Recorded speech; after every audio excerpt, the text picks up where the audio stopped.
There are moments in life when a sentence sounds too bold to be sensible, and yet too precise to be ignored. This is one of those moments, not because it flatters the ear, but because it disturbs the heart. You will be moving into this house in December. The mind immediately begins its protests. It counts the money that is not yet there. It measures the doors that have not yet been built. It recalls the disappointments that have trained it to be cautious. And yet, beneath all that noise, something quieter but far more stubborn whispers, "What if this is true?" You see, hope does not announce itself like a salesman. It rarely shouts. It arrives more like a photograph slipped into your pocket when you were not looking. You find it later. You stare at it. You wonder who put it there. And before you can make sense of it, someone says, "See the picture before it gets deleted." Not because it is fragile in itself, but because we are remarkably skilled at erasing the very things meant to save us. There is a strange pattern in the way God speaks to human beings. He often gives them an image before he gives them an explanation. Abraham is shown the stars long before he understands how a child could come from his aging body. Moses sees a burning bush before he hears a plan. Mary hears a greeting that shatters all reasonable expectations before she hears how it will be done. The image comes first, and the reasoning, if it ever comes at all, limps behind. So this house you are being asked to see is not merely brick and timber.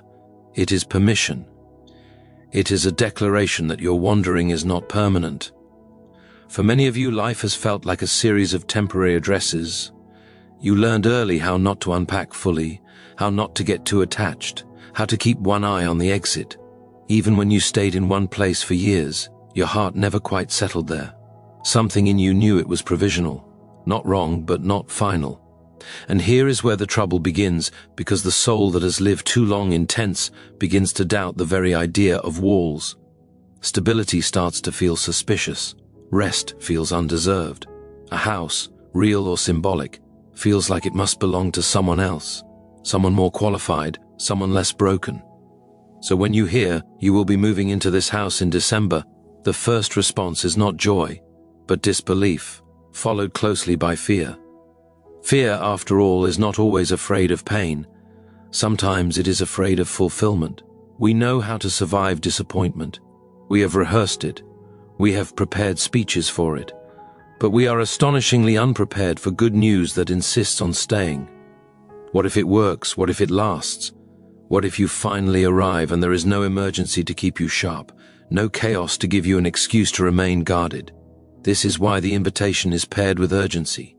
See the picture before it gets deleted, not because God is playing games, but because the world is very good at overwriting divine images with human statistics. You glimpse something holy, and within hours 100 voices tell you why it cannot happen. They are not always cruel voices. Often they sound wise. They speak of markets and timing and realism. They call themselves prudence. But prudence, when divorced from faith, becomes another word for despair with a respectable accent. December, of all months, is a curious choice. It is the end of things. It is cold in many places. The days are shorter. Trees look as though they have surrendered. If one were planning a grand new beginning, March would seem more appropriate. April would make sense. But December carries a different kind of promise. It whispers that endings and beginnings are not as far apart as we imagine, that what looks like a conclusion may in fact be a doorway. There is also something about December that invites memory. We review the year. We tally losses and small victories. We remember prayers we prayed in January that now feel embarrassingly naive. And yet, sometimes God waits until the end to answer, not because he was absent, but because we needed the whole journey to recognize the gift. A house received too early might have become an idol. A house received now becomes a testimony. Do not misunderstand this house as merely a reward. It is not a trophy for good behavior. Chosen ones are not chosen because they are impressive, but because they are willing to be taught. The choosing comes before the qualifying. If God waited for human readiness, history would be very short. Instead, he chooses and then he trains. He places people in rooms they do not yet know how to live in, and in the process, they learn. That is why the picture matters. The image shapes the inhabitant as much as the inhabitant shapes the space. If you see yourself always as a guest, you will live tentatively. You will keep your shoes on. You will avoid rearranging the furniture. But if you see yourself as a son or daughter, you begin to settle differently. You hang your fears on the wall like old coats you no longer need every day. Many of you have been living as if your life were perpetually under review, as if at any moment someone might knock and say there has been a mistake. This sense of provisional existence seeps into everything. Relationships feel temporary. Peace feels conditional. Joy feels like something borrowed rather than owned. And so the promise of a house is not about real estate alone. It is about belonging. Belonging, however, is costly. It requires you to stop running scenarios of escape. It asks you to imagine a future that is not dominated by survival, that can be more frightening than poverty. Poverty at least gives you a script. You know what is expected. But abundance, even modest abundance, demands a new way of thinking. It asks different questions. Not how do I get through today, but how shall I live now that I am here? This is why the invitation is so specific. This house, this December. Vague hope can be safely ignored. Precise hope demands a response. It forces you to either nurture it or kill it. And many people, without realizing it, choose the second option because it feels safer. A deleted picture cannot disappoint you. A vision you never fully accepted cannot break your heart. Yet there is a quiet courage in allowing yourself to see, to sit with the image long enough that it begins to rearrange your expectations, to imagine walking through rooms you have not yet entered, to feel, however briefly, what it would be like to lock the door behind you at night and know you are home, not hiding, not passing through, home. You may object that such imagining is dangerous, that it sets one up for disillusionment, but consider the alternative. A life carefully managed to avoid disappointment is also carefully managed to avoid wonder, and wonder, inconvenient as it is, may be one of the primary ways God keeps the heart alive. Notice also that the instruction is not to build the house, but to move into it. That suggests preparation has been happening beyond your awareness. While you were worrying about rent and timing and worthiness, everything was being assembled. Doors were measured, foundations were laid.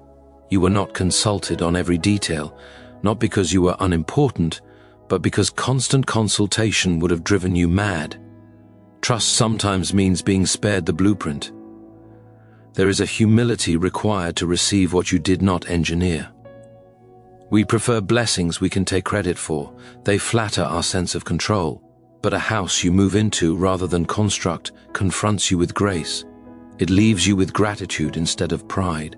It reminds you that life is not a closed system, that help can arrive from outside your calculations. And perhaps that is why you are called chosen ones here, not in the sense of superiority, but in the sense of appointment. You have been appointed to witness something that will unsettle your old narratives, to inhabit a space that contradicts the story you have been telling yourself about how things always go. This is not favoritism, it is responsibility. You will be tempted to shrink the story back down to manageable size. Resist that temptation. There will be voices, including your own, that say you should wait until everything is certain before believing. But certainty is a luxury rarely granted to faith. Faith is not the absence of questions, it is the decision to walk while still carrying them. You do not need to understand how December will manage this. You are not being asked to explain the picture, only to see it. Seeing in this sense is an act of obedience. It is choosing to align your inner vision with a promise rather than with your fears. And alignment changes posture. A person who believes they are moving soon stands differently. They begin to sort what they will carry and what they will leave behind. They stop investing emotionally in things meant to be temporary. They loosen their grip on old disappointments. Pay attention then, T. Oh, what is already shifting in you. The subtle restlessness, the quiet resolve, the sense that certain arguments you have been having with yourself are losing their force. These are not accidents. They are the signs of someone preparing to inhabit a new reality, even if they would be embarrassed to admit it out loud. And if you find yourself wanting proof before permission, Remember that many of the most significant moves in life begin with an inner relocation long before the outer one. The heart packs its bags first. The imagination changes address before the body does. By the time the door actually opens, something in you has already been living there for weeks, perhaps months. So look at the picture. Do not rush past it. Let it disturb you. Let it offend your pessimism. Let it awaken a hope you thought you had buried for good reason. You are not foolish for wanting a place to belong. You are not naive for believing that the story could still turn. And December, with all its quiet endings and hidden beginnings, may be closer than you think. But even as this vision settles in, there is another layer to consider, one that often goes unnoticed at first. Moving into a house does not only change where you sleep, it changes how you live among others. Walls define responsibility as much as shelter. A roof does not only keep the rain out, it keeps you accountable for what happens beneath it. And this is where the calling deepens, because chosen ones are not chosen to hide, but to host.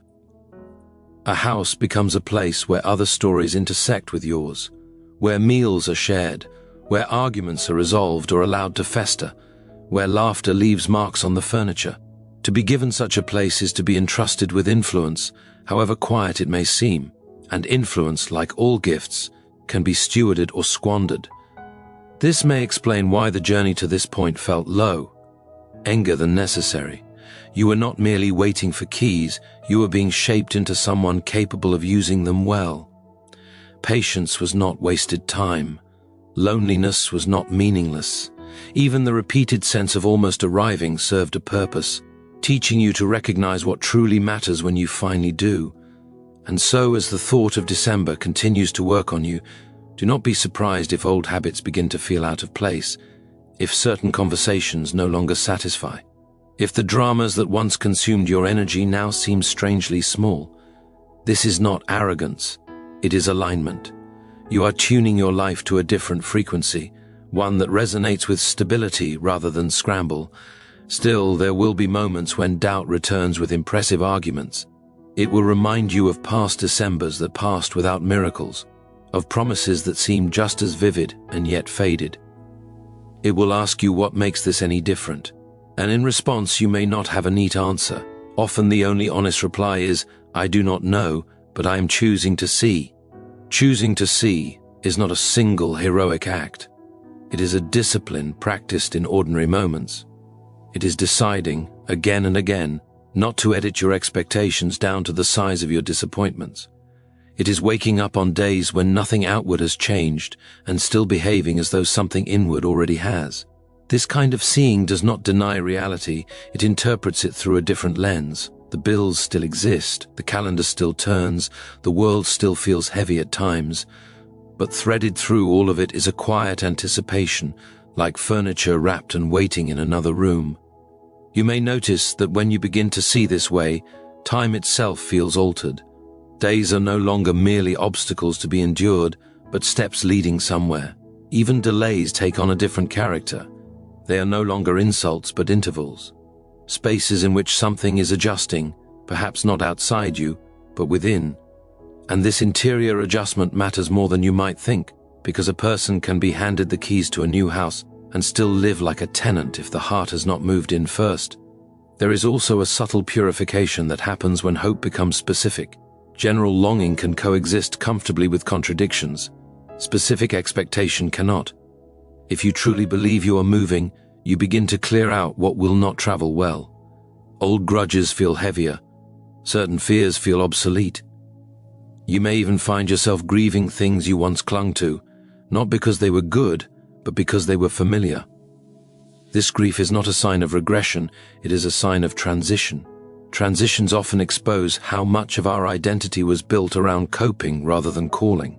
When survival has been the primary goal, resilience becomes the main virtue, but resilience alone cannot furnish a house. At some point, endurance must give way to enjoyment, and that shift can feel disorienting.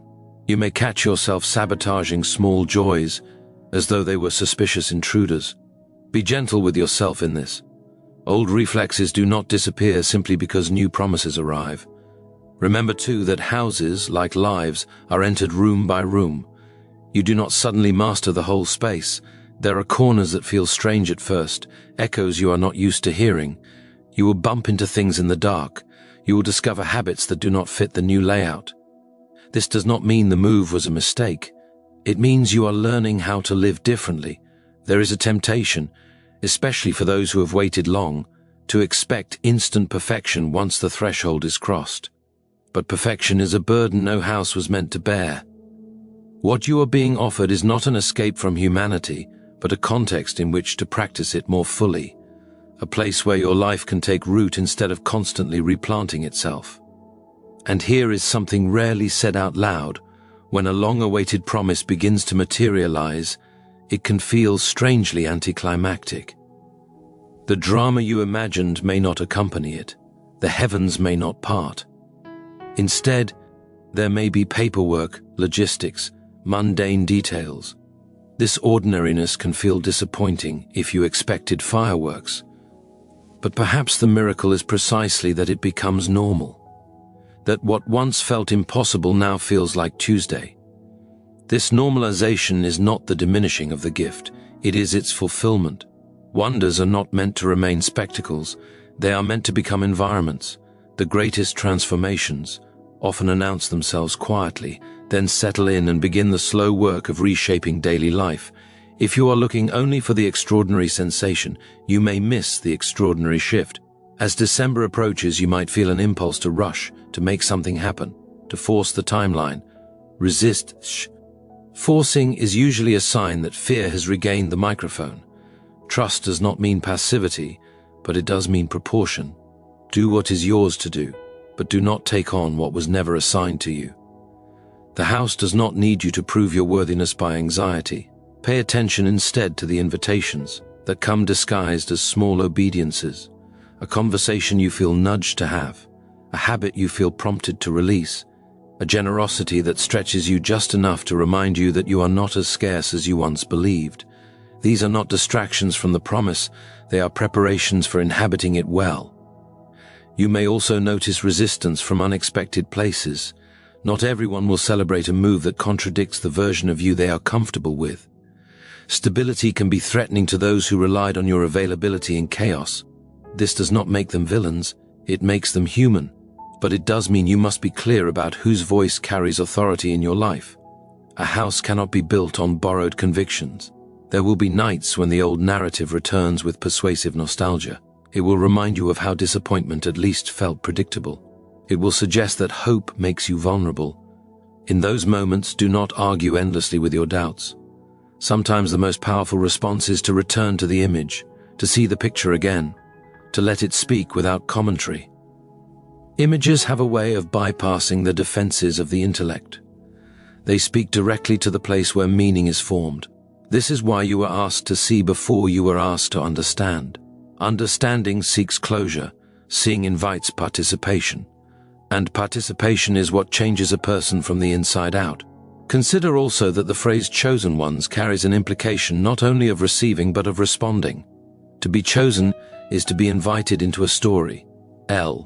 Arger than personal comfort. The house you move into may become a signpost for others who have lost their way. Not through grand speeches, but through the quiet testimony of a life that finally rests. People notice rest. In a restless world, it is unmistakable. Rest, however, does not mean stagnation. It means movement without panic. It means growth without the constant fear of collapse.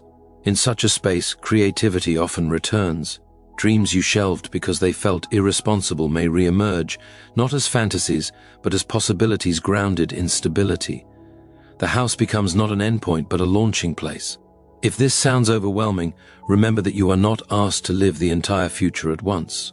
You are asked to live today with a different orientation, to let the promise of December inform how you treat this moment, to speak with a bit more courage, to plan with a bit more faith, to forgive with a bit more freedom. And when you stumble, when you revert briefly to old patterns of thought, do not interpret this as failure. Habits formed over years do not dissolve overnight. Progress often looks like catching yourself sooner, like recovering faster, like choosing more often than not to align with hope rather than fear. The picture then is not static. It deepens as you look at it. Details emerge, not all at once, but as you are ready to see them.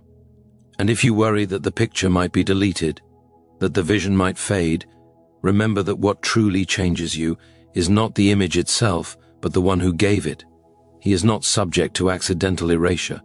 So continue to see, continue to prepare inwardly, continue to live as though your story has not stalled, but is turning a page. December is not merely a date on a calendar. It is a reminder that time can surprise us, that endings can conceal beginnings, that houses can appear where tents once stood. And as this anticipation settles deeper into you, it will begin to rewrite not only what you expect to receive, but who you believe yourself to be. Who you believe yourself to be is often the last thing to change, and yet it is the change upon which all others depend. A person may step into a new space and still carry the posture of exile, apologizing for their presence, bracing for removal. But when identity finally catches up with promise, there is a subtle but profound shift. You stop asking whether you are allowed to be there and begin asking how best to live there. That question marks the true arrival. Arrival, however, does not silence memory. The old seasons do not vanish simply because a new one begins. They linger like distant weather, occasionally sending a chill through an otherwise warm room. When this happens, do not mistake remembrance for regression. Memory, when properly held, becomes wisdom rather than weight. It reminds you of where you have been, not to trap you there, but to deepen your gratitude for where you are going. Gratitude itself will become one of the clearest signs that you are changing, not the forced gratitude that tries to hurry pain out of the room, but the quieter kind that notices small mercies without making a spectacle of them, a morning without dread, a conversation without pretense, a night's sleep that does not require escape. These are not dramatic miracles, but they are structural ones. They support everything else. You may find too that your prayers begin to sound different, less like negotiations, more like conversations, less frantic, more attentive. When survival loosens its grip, listening becomes possible, and listening in turn reveals that guidance has often been present, waiting for the noise to subside. The house, in this sense, is not only a place you enter, but a quiet that enters you. There will be adjustments why you did not anticipate. Space can be as confronting as scarcity. In emptiness, we know exactly what to fight. In openness, we must decide what to fill it with. Old distractions may lose their appeal. Old excuses may no longer fit. You may feel exposed, not because you are unsafe, but because you are finally seen, even by yourself. This exposure is not punishment, it is clarity. Clarity can be unsettling at first. It shows you both what you are capable of and what you have been avoiding. But it also offers the chance to choose deliberately rather than reactively, to furnish your life with intention, to decide which values get the best rooms and which are politely shown the door. These choices shape the atmosphere more than any decoration ever could. As you live with this growing sense of inevitability, be mindful of comparison. Others' timelines will continue to parade before you, each one suggesting a different standard of success or delay. Comparison thrives in uncertainty, but it loses power when direction becomes clear. You are not late to someone else's life, nor are they early to yours. You are moving according to a rhythm that is finally beginning to make sense. There may be moments when you feel an urge to explain everything, to justify the hope you carry, to convince skeptics that you are not delusional. Resist this urge. Some things ripen best in silence. A seed does not benefit from being dug up daily for inspection. Let the reality speak when it is ready. Until then, your task is not to persuade, but to remain faithful to what you have been shown. Faithfulness, in this context, looks remarkably ordinary. It is keeping your word. It is tending to what is already in your hands. It is choosing integrity when no one is watching. These acts may seem unrelated to moving into a house, but they are not. They form the habits of someone who knows that stability is not merely inherited, it is maintained. You might also notice a growing compassion for others who are still wandering. What once triggered impatience now awakens empathy. You recognize the language of displacement in their voices because you once spoke it fluently. This compassion is not condescension, it is kinship, and it may be one of the reasons you were chosen to move when you do, so that your life can quietly testify that wandering is not the final chapter. Even so, do not romanticize your past struggles. Gratitude does not require nostalgia for pain. You are allowed to be glad that certain seasons are ending. You are allowed to close doors without turning them into shrines. Closure, when healthy, is not bitterness, but release. As the days continue, you may sense an increasing alignment between what you believe and how you act. This alignment brings a peculiar peace, not the absence of challenge, but the absence of inner contradiction. You are no longer arguing with yourself about whether hope is foolish. You are living as though it is necessary. And necessity changes priorities. What once seemed urgent may reveal itself as optional. What once felt optional may emerge as essential. This reordering can feel disruptive, especially to those around you who benefited from your previous availability or self-neglect. But disruption is not the same as harm. Sometimes it is simply the sound of a life being put back in order. You are still on the way, even as you prepare to arrive. The movement is not over, but it is changing form. It is becoming less about escape and more about establishment, less about proving and more about inhabiting. And in this quieter, steadier motion, you may begin to realize that the greatest miracle was never just the house itself, but the way your heart learned, slowly and almost imperceptibly, to believe that such a thing was possible at all. And so, chosen ones, as you stand on the threshold of this promised house, remember that it is more than walls, roofs, and doors. It is a testament to faith, patience, and the unseen work that has been quietly shaping you all along. The picture you were asked to see is not merely an image, it is a call to trust, a nudge to prepare, and a glimpse of the life that awaits when you align your heart with the promise. December is not simply a month on the calendar, it is the unfolding of destiny, the reward of perseverance, and the moment when hope becomes reality. Step forward with courage, inhabit every room with gratitude, and let the life within these walls reflect the journey that brought you here. Your miracle is arriving, and in receiving it, you will finally understand that being chosen is not about perfection, but about being ready to see, to believe, and to live fully in the grace that has been prepared for you.